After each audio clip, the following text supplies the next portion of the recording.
Thoinona Ima Makoisu yung nutil senabagi wada na potari ni Sawano Imana Hay Nutil su isa na senay ne Ay suloy na uwi ne Makoy din ne Ay ngonda asapo su kitang pisay Moy na loy na satoki Moy din ne Mama ay panusibida ba ne Ay hinsu pa wari pa isang puso Moy na say biba Ima sunungay din ni Bema Thoinona Ima wari se Wari se taksilo Aduduga ne Wa bakar handok laga ne Amuk asapo inbike Lekang di iroy ba se Yam naway ko ima Ima na Yam naway Lekang da ne Ima isa iroy mina ba se Yam naway Ado nga si din ne Halwa sage Sa pampada ba se Tumu yate Hekta lame ba Thoinona Hoy ni ilake ne Asum na bol masal madahak na Inbira pa matung Ima do tumthakre Ngayhak ni tumlibaw Amumikot thorok na Hay Kainom ta thake ni Bema Thoinona O semlaki ima Ima na Hoy ni semla une Asum na ima do O sembido na Kara inbire Pungkay amarom di sangi Apipa glass tumasa na bahot namada Ima na Ibema Ima ina nakta ne Tumulaw ko Isa se Ima na yam na wahal ito Law ko Ngayhang tang oirasu ne Ima ina siya tumina si Thoinona Ima Adu marangkay na tumo Tumhamsin ba siya Isa ngamda ba ne Ay koy na di ne Wani ye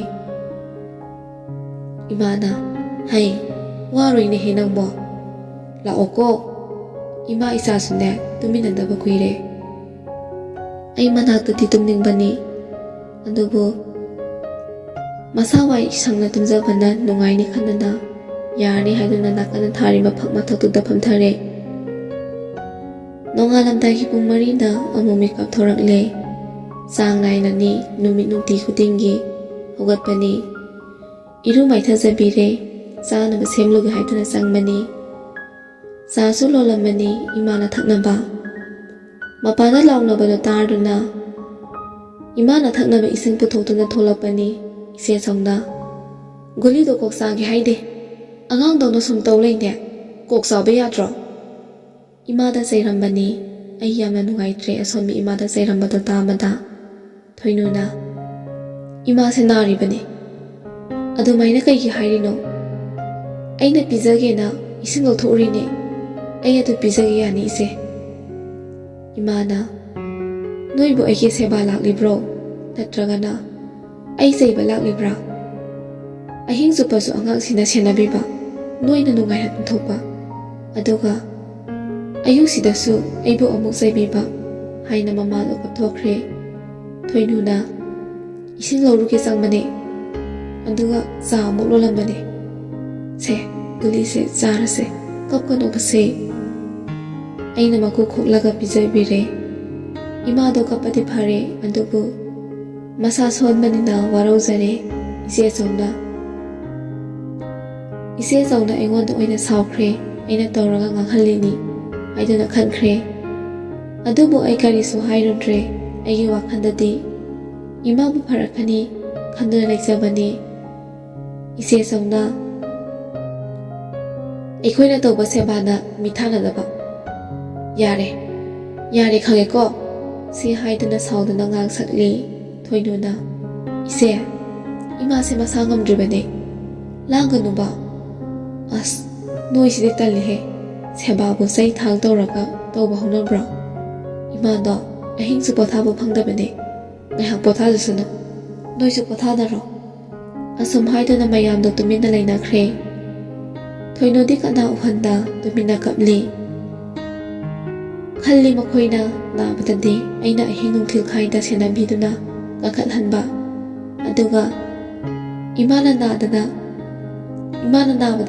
Makoy na say biba Hay na su waraw zari Thoino su Asum na ayuki breakfast na ba Simlang ba do Buthoro na thame Thoinona Ima Se Sisa sila se Aduga ne Pothara se ꯏꯃꯥꯅ ꯑꯩ ꯌꯥꯝꯅ ꯅꯨꯡꯉꯥꯏꯇꯦ ꯅꯆꯦꯁꯦ ꯍꯧꯖꯤꯛꯇꯤꯅꯦ ꯏꯃꯥ ꯀꯩꯝꯇ ꯆꯥꯅꯤꯡꯗꯦ ꯊꯣꯏꯅꯨꯅ ꯁꯦ ꯆꯥꯁꯤꯜꯂꯣ ꯃꯈꯣꯏꯗꯤꯅꯦ ꯉꯥꯏꯔꯤꯕꯅꯦ ꯁꯥꯎꯔꯅꯣꯕ ꯅꯨꯃꯤꯠꯇꯣ ꯏꯃꯥ ꯌꯥꯝꯅ ꯋꯥꯔꯧꯈꯤ ꯃꯄꯨꯛꯅꯤꯡꯁꯨ ꯅꯨꯡꯁꯤꯅ ꯀꯞꯈꯤ ꯑꯍꯟ ꯑꯣꯏꯁꯤꯜꯂꯛꯄꯁꯦ ꯑꯉꯥꯡꯒꯨꯝꯕꯅꯤ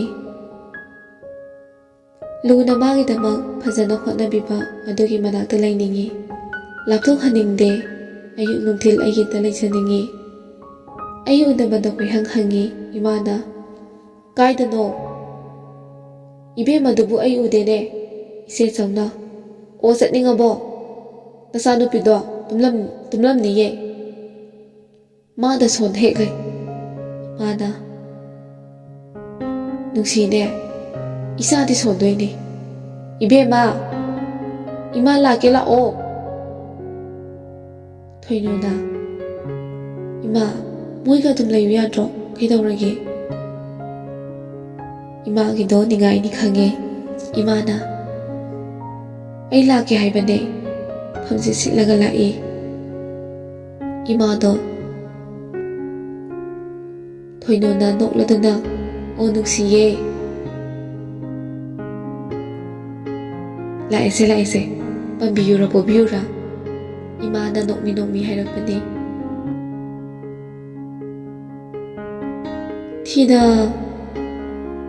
ꯉꯝꯂꯔꯅꯤꯁꯦ ꯑꯩꯅ ꯍꯦꯟꯅꯅꯦ ꯅꯣꯏꯀꯣ ꯊꯣꯏꯅꯨꯅ ꯏꯁ ꯉꯝꯅꯤꯅ ꯏꯃꯥ ꯈꯛ ꯄꯣꯕꯕꯣ ꯏꯃꯥꯅ ꯏꯕꯦꯝꯃ ꯑꯩꯁꯦ ꯀꯩꯗꯧꯔꯕꯅꯣ ꯈꯪꯗꯦ ꯅꯪ ꯎꯗ꯭ꯔꯗꯤꯅꯦ ꯂꯩ ꯉꯝꯗꯦꯅꯦ ꯅꯪꯅ ꯁꯦꯝꯖꯤꯜꯂꯕ꯭ꯔꯥ ꯈꯪꯗꯦꯗ ꯊꯣꯏꯅꯨꯅ ꯍꯣꯏ ꯑꯩꯅꯅꯦ ꯏꯃꯥꯁꯦ ꯑꯗꯨꯝ ꯁꯦꯝꯖꯤꯜ ꯂꯩꯔꯕꯅꯦ ꯁꯦꯝꯖꯤꯜꯂꯦ ꯑꯩꯅ ꯑꯁꯤ ꯍꯥꯏꯔꯨꯕꯗ ꯏꯃꯥꯗꯣ ꯃꯃꯣ ꯅꯛꯆꯩ ꯑꯗꯨꯕꯨ ꯅꯨꯃꯤꯠꯇꯨꯒꯤ ꯇꯝꯊꯤꯕ ꯃꯑꯣꯡꯗꯣ ꯑꯩ ꯑꯃꯨꯛꯇ ꯊꯦꯡꯅꯗ꯭ꯔꯤ ꯑꯩꯅ ꯏꯃꯥꯒꯤ ꯍꯜꯋꯥ ꯍꯧꯒꯦꯅ ꯆꯥꯛꯁꯪꯗ ꯆꯪꯕꯅꯤ ꯇꯥꯃꯣꯆꯥꯅ ꯊꯤꯡꯈꯤ ꯌꯥꯔꯣꯏ ꯍꯧꯕ ꯍꯥꯏꯗꯨꯅ ꯊꯣꯏꯅꯨꯅ ꯏꯃꯥꯗꯤ ꯆꯥꯛꯁꯨ ꯆꯥꯗꯦ ꯁꯤ ꯆꯥꯔꯒ ꯑꯍꯤꯡ ꯆꯨꯞꯄ ꯂꯩꯗꯣꯏꯅꯤ ꯇꯥꯃꯣꯆꯥꯅ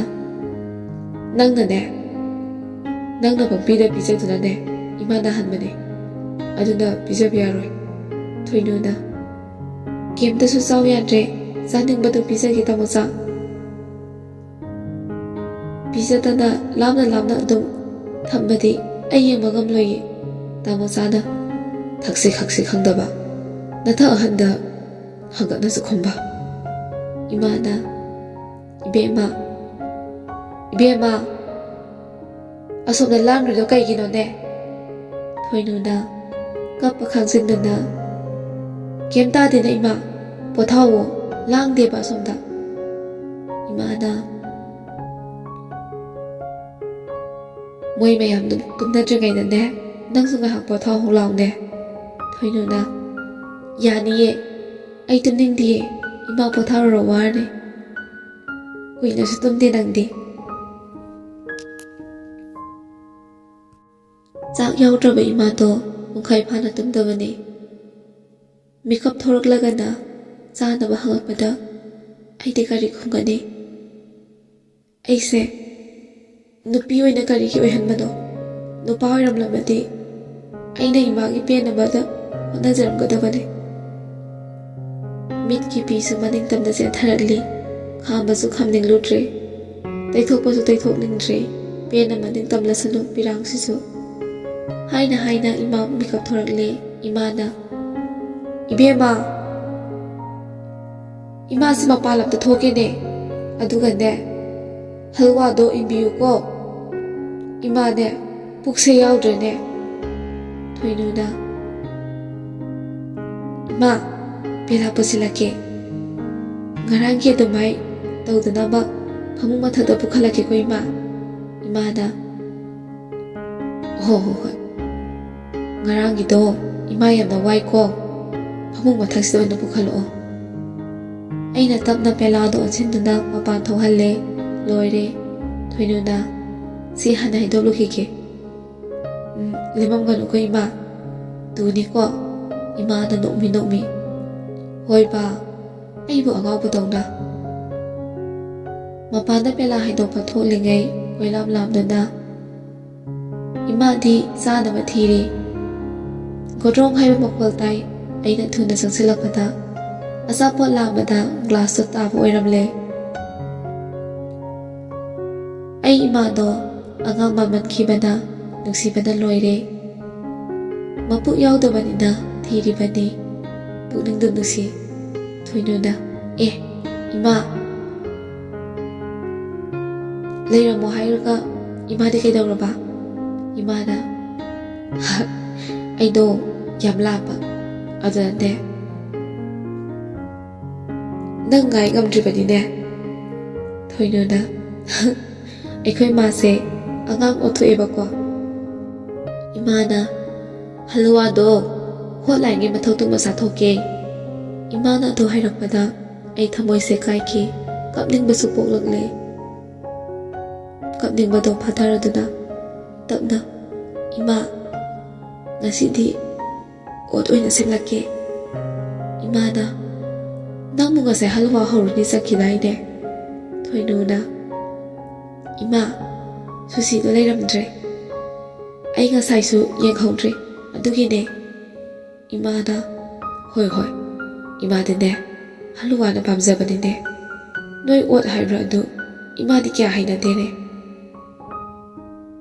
ꯑꯩꯅ ꯁꯪꯒꯣꯝꯗ ꯑꯣꯠ ꯊꯤꯠꯄꯤꯗꯨꯅ ꯈꯖꯤꯛ ꯈꯖꯤꯛ ꯏꯟꯕꯤꯗꯨꯅ ꯄꯨꯡ ꯑꯃꯔꯣꯝ ꯆꯪꯅ ꯇꯞꯅ ꯄꯤꯖꯔꯦ꯫ ꯑꯃꯨꯛ ꯄꯣꯊꯥꯍꯟꯈ꯭ꯔꯦ꯫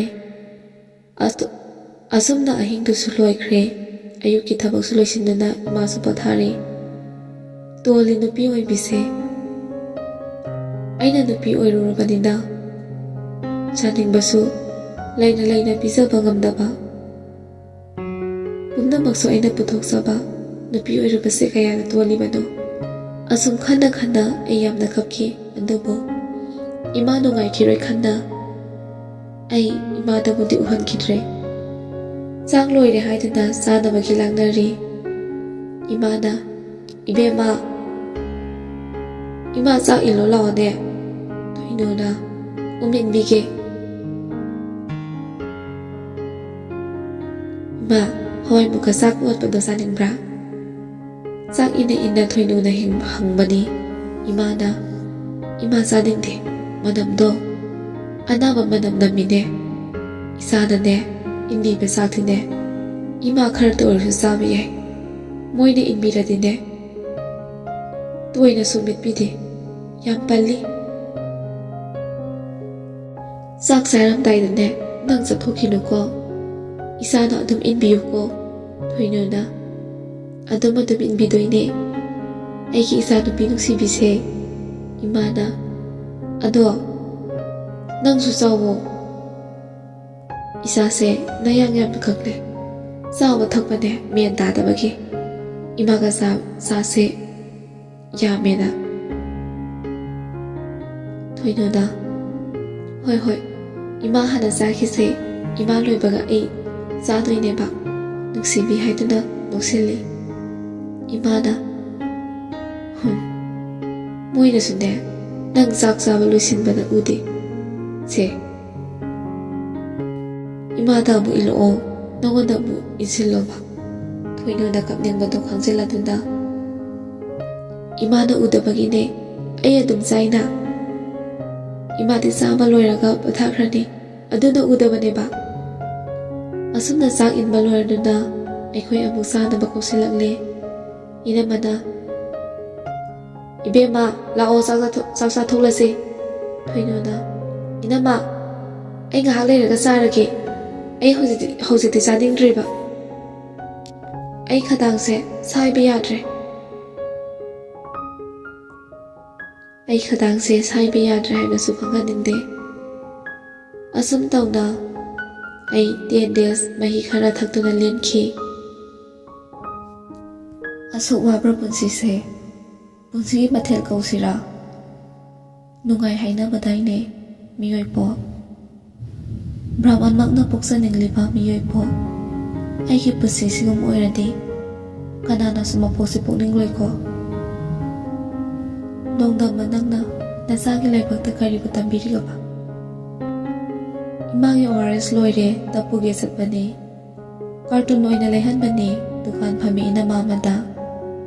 Imabusu luna tawjabani inamado. Inamana.